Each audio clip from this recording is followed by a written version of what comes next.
In a new legal push by Jewish leaders, hate preachers could be put in front of the nation's courts and human rights tribunal. It comes as two Sydney clerics called Jewish people hate-fuelled names, but police could not lay charges due to it not reaching the criminality threshold.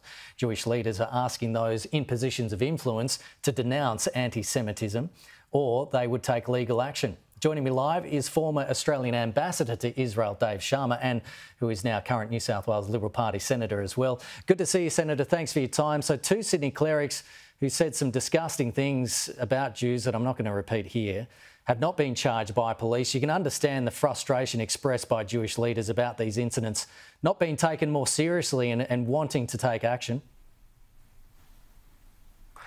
Absolutely, you can understand it. I mean, this has been a pattern of behaviour by admittedly a small number of leaders within the Sydney Islamic community, preaching hatred, incitement, intolerance from their Friday prayers at local mosques, and the fact that this has been allowed to largely go uncriticised by the state Labor and federal Labor governments, but also unpoliced by the law enforcement authorities, has just given a green light, if you like. It's expanded what is allowed to be tolerated in the public square, and as a result, one part of Australia, the Australian Jewish community, is feeling very intimidated and threatened, not only by the words that are coming out there, but by some of the actions we've seen in the streets, which are going well beyond expressing opposition to Israel's policy and Israel's conduct of its war in Gaza and seeking to vilify and intimidate the Australian Jewish community simply for the fact that they're Jewish, and that's something that should not be acceptable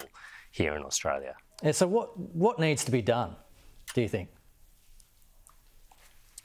Well, look, I think there's certainly laws in the New South Wales Criminal Code, Section 93Z in particular, that would seem prima facie to cover the sorts of speech that's being given by these preachers. Now, the New South Wales Police has said that they're not pursuing investigations of this.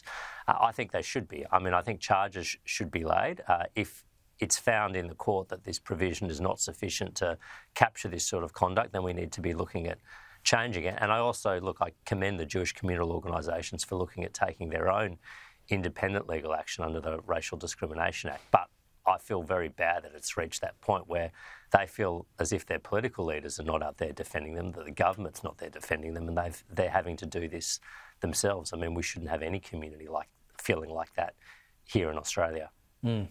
Australia has joined the US, Britain, Japan and other nations in signing an international statement calling for an immediate end to Houthi attacks on vessels in the Red Sea that says if they don't, there will be consequences. The US and other allied warships are there defending against those terrorist attacks. Do you think Australia not sending a warship to the region after joining that strong statement was like saying, hey, stop that or else, and then leaving it up to someone else to make good on those threats? Oh, absolutely. It makes us look like a paper tiger. I mean, the Houthis are not going to be stopped from their attacks on commercial shipping by statements or by press conferences or by media releases. They're going to be stopped by a substantial naval presence that not only can intercept their own missiles and drones and others, but also risks their own facilities and their own personnel.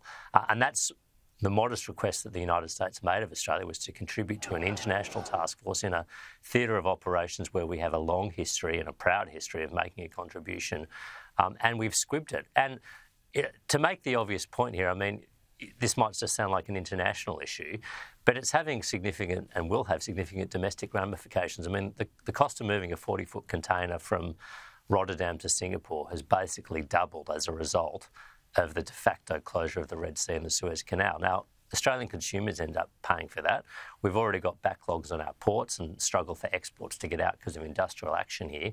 Australian consumers all end up paying for this. So this is a chance for Australia to do what we traditionally do, which is contribute to global security in a way that has a significant link to cost of living pressures here in Australia, and the Albanese government is refusing to do it. And just finally, just back home, DP World Australia, Australia's second largest ports operator, says ongoing industrial action has stalled about 44,000 containers and a backlog could take up to 8 weeks to clear. It wants the Albanese government to intervene, considering how long this has been going on for. What should and what can the government do? Well, the government should be addressing this head on. I mean, Anthony Albanese gave a press conference just a few days ago when he said he planned to be tackling the cost of living crisis. Well, DP World runs about 40% of ports in Australia, and this industrial action, by their own reckoning, has cost the economy about $1.34 billion already. It's hurting Australian exporters, but it's also hurting Australian consumers, because if containers are not moving in and out of our ports quickly and efficiently, then it's consumers and exporters that end up paying the price for that. So if Anthony Albanese is serious about wanting to address the cost of living crisis, he should be calling in the Fair Work Commission and telling them that the Maritime Union, and instructing them to get the Maritime Union of Australia and DP World to sit down and resolve this industrial dispute, because it's been going on for 4 months now, one of the busiest trading times of the year for Australia, and it's costing all of us and contributing to out-of-control inflation here in Australia. Well, appreciate your time, Dave Sharma. Thanks so much. Have a great day. Thanks so much, Kenny.